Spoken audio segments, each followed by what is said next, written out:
वज़ीर आला सिंध मुराद अली शाह कराची में न्यूज़ कॉन्फ्रेंस कर रहे हैं, आपको बरह रास्त ले चलेंगे। मैंने खुद जैसे बताया 27 डिस्ट्रिक्ट का विजिट किया। हर मिनिस्टर अपने अपने डिस्ट्रिक्ट में गया, या जहाँ पे हमारे पास वजीर नहीं था हमने कहीं और से भेजे, कोई तस्वीर भी दिखाई। बड़ी बातें होती हैं। आज भी मैं एक दोस्त का नाम नहीं लूंगा, दोपहर में मुझे मिल गया था, कहा कि वो नजर नहीं आते, आप 2010 तक नहीं है। मैंने कहा पता नहीं कैसे बातें कर रहे हैं। कोई एक कोना नहीं है सिंध का जिसमें हमारा इलेक्टेड नुमाइंदा नहीं मौजूद। अब ये मैं नहीं कह सकता कि हर एक के पास पहुंचा है, लेकिन वो गया है। लोगों में रिजेंटमेंट है, लोगों में आप समझ सकते हैं जो अपने घर से निकल जाते हैं उसकी क्या कैफियत होगी। क्या वो खुश होगा किसी भी हालत में? लोगों ने अपने गुस्से का इजहार किया और जायज किया है।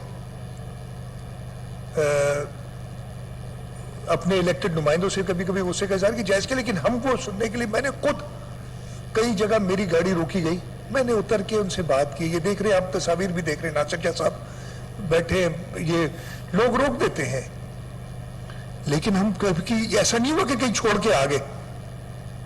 हर जगह गए हैं। और ये एक पता नहीं, मैं अगेन माजरत के साथ मीडिया में ऐसे चला पेश ऐसे कर रहे हैं कि भाई सबको बेयार और मददगार छोड़ के, और सिंध हुकूमत गायब है, पीपल्स पार्टी के एमएनए एमपीए गायब है, मिनिस्टर गायब है, हर एक मौजूद है।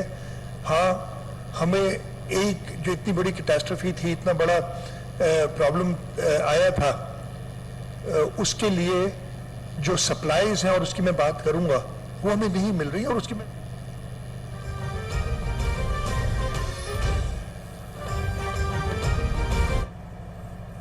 वज़ीर आला सिंध मुराद अली शाह कराची में न्यूज़ कॉन्फ्रेंस कर रहे थे। उन्होंने कहा कि सैलाब की वजह से बहुत सारा नुकसान हो चुका है और सिंध हुकूमत सैलाब मुतासरीन की बहाली के लिए दिन रात काम कर रही है।